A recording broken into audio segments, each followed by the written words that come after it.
A continuación, les vamos a hablar sobre la atención, percepción y memoria. Nuestro grupo está conformado por Alejandra Acosta, Angie Hernández, Caterine Romero y quien les habla, Janet Ibarra. La atención es una condición necesaria para que haya conocimiento.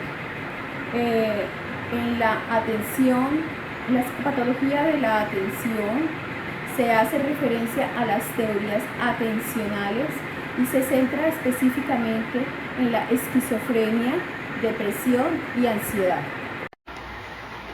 Tipos de atención. Tenemos la espontánea, voluntaria y habitual. Dentro de los trastornos cuantitativos podemos encontrar la conciencia, la afectividad y la psicomotricidad. Estos están causados por condiciones anormales y disfuncionales en el área de la conducta del individuo. Asimismo, por aumento, encontramos la hiperprosepsia, que es la hiperactividad de la atención. Por disminución encontramos la hipoprosepsia, que es el descenso de la capacidad. La aprosepsia, que es la falta o pérdida completa de la capacidad de atender, es la incapacidad de mantener la atención. Se dice que cuando aumenta la atención espontánea y disminuye la atención voluntaria, se le da el nombre de paraprosepsia. El problema de confundir la atención, concentración y conciencia lleva a incluir la psicopatología atencional en la conciencia o viceversa, lo cual produce alteraciones en la vigilancia y concentración, pero también en el pensamiento, la memoria, el aprendizaje, el habla, etc. Dentro de los planteamientos de la psicología cognitiva tenemos la atención como concentración. En esta encontramos dos alteraciones relevantes que son la ausencia mental y la laguna temporal. También tenemos la atención como selección. La atención limita la capacidad de no ser capaces de separar la información relevante de la irrelevante. Otra es la atención como activación. Desde este punto de vista, la psicopatología está interesada principalmente en los cambios en la atención como respuesta al estrés. En la atención como vigilancia tenemos dos aspectos: A, el estudio del nivel general de vigilancia; B, el estudio de la disminución de la vigilancia. Tenemos también la atención como expectativas. Tiempo de reacción.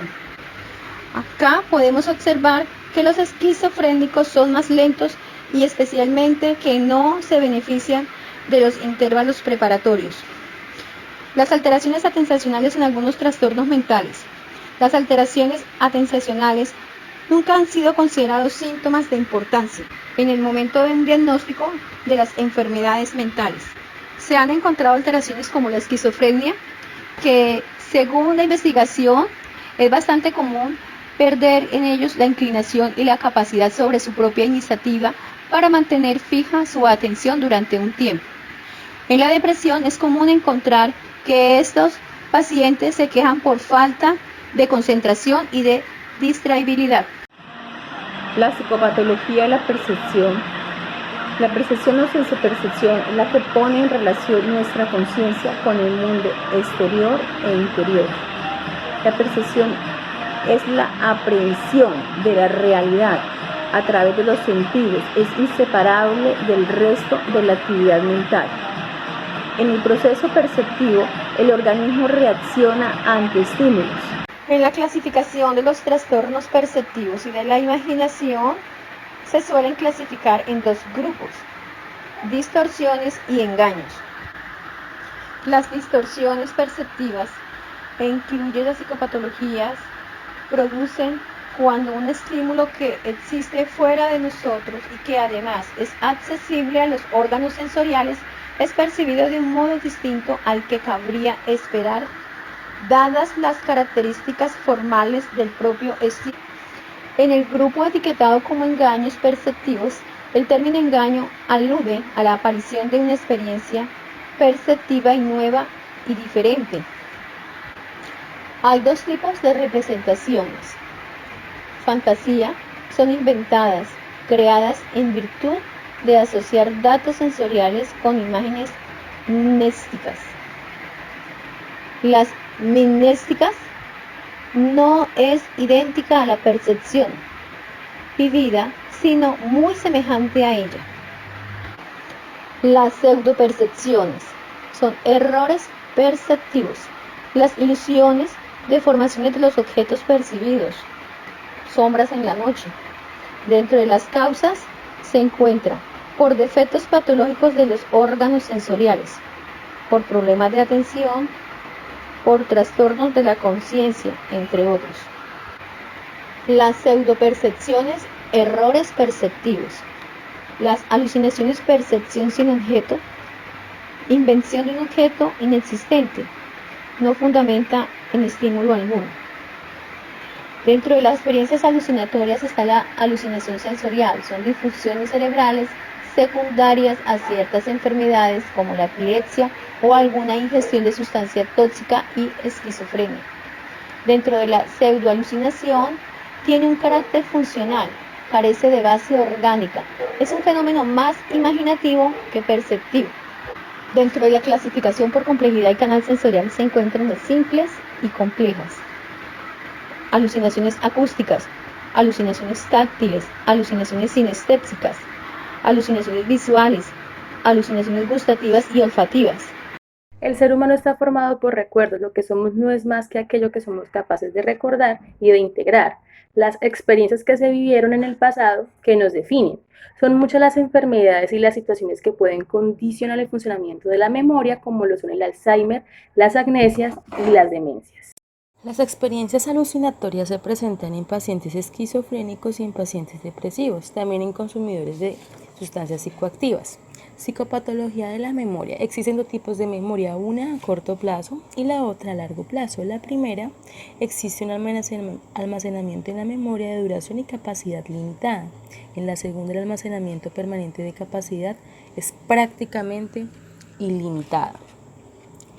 Existen otros tres tipos de memoria. Existe la memoria operativa o memoria de trabajo. También está la memoria semántica y la memoria declarativa.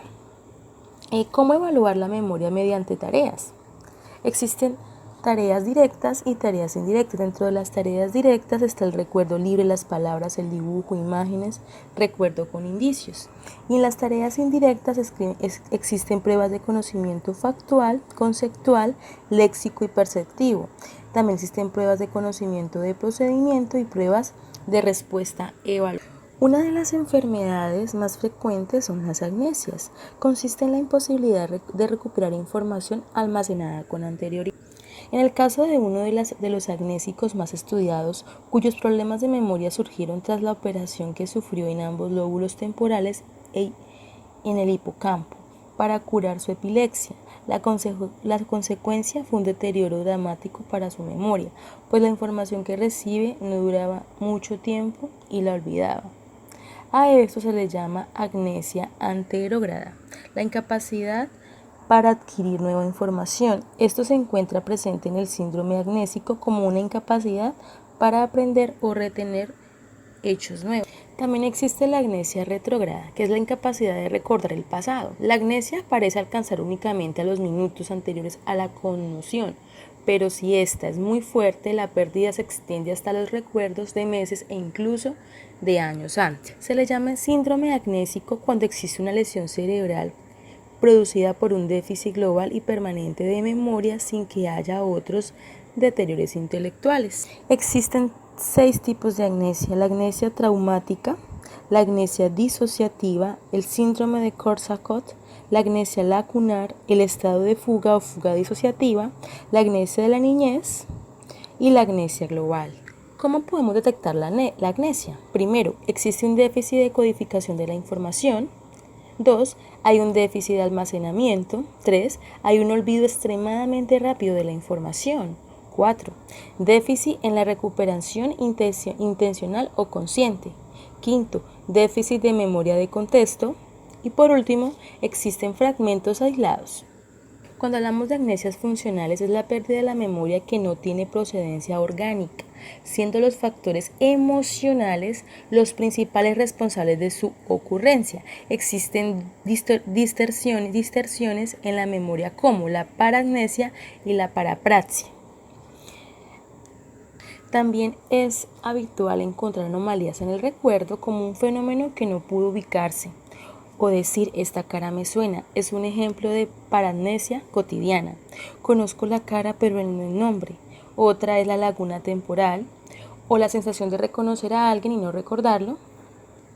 Otra psicopatología presente en la memoria es la demencia y el Alzheimer. La demencia engloba a una clase de trastorno degenerativo del cerebro que produce un declive gradual en la función intelectual. Los problemas de memoria son el primer síntoma de la demencia. Y el segundo es el Alzheimer, que es una de las demencias más populares en la actualidad. Se da por la abundancia de nudos neurofibrilares en la zona del hipocampo y parietal temporal del cerebro. Clínicamente, el Alzheimer es un deterioro progresivo de todo el funcionamiento psicológico, alteraciones en el funcionamiento intelectual habitual. Por último, existen anomalías del reconocimiento, el déjà vu, cuando experimentamos algo, esto ya lo he vivido.